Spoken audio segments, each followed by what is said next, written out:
కొత్త సంవత్సరంలో అడుగు పెడుతున్నాం. ఈ నేపథ్యంలో కొన్ని బాధ్యతలు అయితే కనుక యువతకు ఖచ్చితంగా ఉండాలి. బీచ్ రోడ్లోనూ అలాగే విశాఖపట్నం నగరంలోనూ జామ్ అంటూ వెళ్ళడం కాదు, జాగ్రత్తగా ఉండండి అని చెప్పి నగర పోలీస్ కమిషనర్ శంకర్ ప్రతాపాచి చెప్తున్నారు. ఈ నేపథ్యంలో మనం ఆయనతో పాటు ఉన్నాం. సార్ చెప్పండి, ఎలాంటి ప్రికాషన్స్ మనం రేపు ఇవ్వబోతున్నాం? 31st నైట్ నుంచి ఫస్ట్ లోపు మనం ఏం చేయబోతున్నాం సార్? ఇప్పుడు 31st నైట్ మన అందరికీ తెలుసు, చాలామంది యువత బీచ్ రోడ్ వైపు వెళ్తారండి. చాలా ఈవెంట్స్ కూడా జరగబోతున్నాయి. అందరికీ మేము రిక్వెస్ట్ చేస్తున్నాం, ఎంజాయ్ చేయండి కానీ నిబంధనలు పాటించండి. ముఖ్యంగా డ్రంక్ అండ్ డ్రైవింగ్ మీద మేము స్పెషల్ ఫోకస్ చేస్తాము.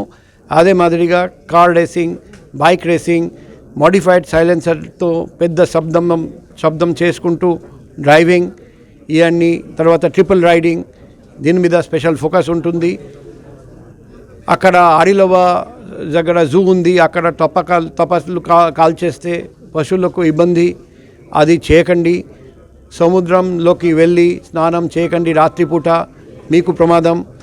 ఎక్కడైనా ఈవెంట్ జరిగితే అక్కడ స్విమ్మింగ్ పూల్ ఉంటే త్రాగి దిగకండి, స్విమ్మింగ్కి వెళ్ళకండి. అక్కడ ఆర్గనైజేషన్ కూడా చెప్పడం జరిగింది, వాళ్ళు 24/7 గార్డ్స్ పెట్టాలి.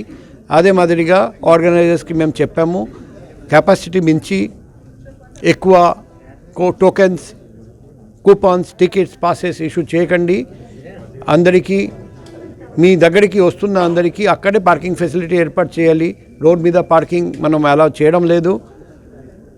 ఎటువంటి అసాంఘిక కార్యకలాపాలు, డ్రగ్స్ కానీ గంజాయి సేవించడం మనం అలా చేయడం లేదు. నృత్యాలు, పాటలు ఉంటాయి, అశ్లీలత ఉండకూడదు. సఫిషియెంట్ నెంబర్ ఆఫ్ ప్రవేశ ద్వారాలు, నిష్క్రమణ ద్వారాలు ఉండాలి. ఫైర్ సేఫ్టీ ప్రికాషన్స్ 100% పాటించాలి. పిల్లలని మీరు అలౌ చేస్తే వాళ్లకు RFID ట్యాగ్ కూడా ఇవ్వాలి. మనం శాంతియుతంగా ఈ ప్రోగ్రాం జరుపుకుందాం. పోలీస్కి మీరు సహకరించండి. ఒక్క బ్లైండ్ స్పాట్ లేకుండా CCTVలు ఏర్పాటు చేయాలి. ఆ CCTV ఫుటేజ్ ప్రిజర్వ్ చేసి అది పోలీస్కు అప్పచెప్పండి. పోలీస్ వాళ్ళు కూడా సివిల్ క్లోత్లో అక్కడ ఉంటారు, అంతా గమనిస్తూ ఉంటారు. తప్పు చేస్తే శిక్షణ తప్పదు. మరొకసారి CNN News 18 ప్రేక్షకులందరికీ నూతన సంవత్సర శుభాకాంక్షలు తెలియజేస్తున్నాం. మీరందరికీ happy, prosperous, healthy new year wish చేస్తున్నాం. కొత్త సంవత్సరంలో మనం అందరం చేతులు కలిపి డ్రగ్ మహమ్మారిని తరిమి కొడదాం. రండి, మనం సంకల్పం చేద్దాం. All the best. ఇందాకలా మీరు ఒక మంచి ఇనిషియేషన్ తీసుకున్నారు. హిజ్రాస్ అండ్ బెగ్గర్స్ న్యూ ఇయర్లో ఎక్కడ కనబడరు. సో వాళ్ళ కోసం మనం తీసుకుంటున్న చర్యలు ఏంటి? వాళ్ళ కోసం ఇప్పటిదాకా మనం ఏం డేటా తీసుకున్నాము, సో వాళ్ళు ఏం చేయబోతున్నాం? ఇప్పుడు మా పోలీస్ ప్రతి SHOకి ఇన్స్ట్రక్షన్ ఇవ్వడం జరిగింది.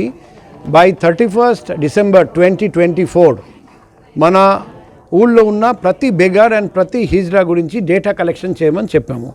అందులో కొన్ని ముఖ్యమైన పాయింట్స్ ఉంటాయి. నెంబర్ 1, పేరేంటి, వయస్సు ఎంత, ఆరోగ్యపరంగా ఏమైనా ప్రాబ్లమ్స్ ఉన్నాయా లేవా, ఎక్కడ బేగింగ్ చేస్తారు లేకపోతే ఎక్కడ తిరుగుతారు, నేటివ్ ప్లేస్, ఫ్యామిలీ మెంబర్స్ ఎవరెవరు ఉన్నారు, కాంటాక్ట్ నంబర్, ఎందుకు ఇలా ఈ పని చేస్తున్నారు, ఈ అంతా డీటెయిల్స్ కలెక్ట్ చేసిన తర్వాత మేము నెక్స్ట్ స్టెప్ వచ్చేసి NGOస్తో మాట్లాడి, గవర్నమెంట్ డిపార్ట్మెంట్స్తో మాట్లాడి కేస్ బై కేస్ రీహాబిలిటేషన్ లేకపోతే వాళ్లకు ఎటువంటి ఎంప్లాయ్మెంట్ మనం కల్పించగలిగితే, ఉద్యోగం కల్పించగలిగితే అది ఇవ్వడం, ఇది మాట్లాడి వన్ ఆఫ్టర్ అనదర్ అందరినీ రీహాబిలిటేట్ చేయాలి ఈ నూతన సంవత్సరంలో.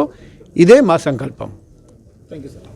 ఇది కమిషనర్ గారు చెప్తోంది. మొత్తం మీద తీసుకుంటే కనుక కొత్త ఇయర్లో అన్ని మంచి కార్యక్రమాలు చేయడానికి అయితే రెడీ అవుతోంది పోలీస్ డిపార్ట్మెంటు. ఏదైనప్పటికీ అందరికీ ఆల్ ద బెస్ట్ చెప్తున్నారు CP సార్.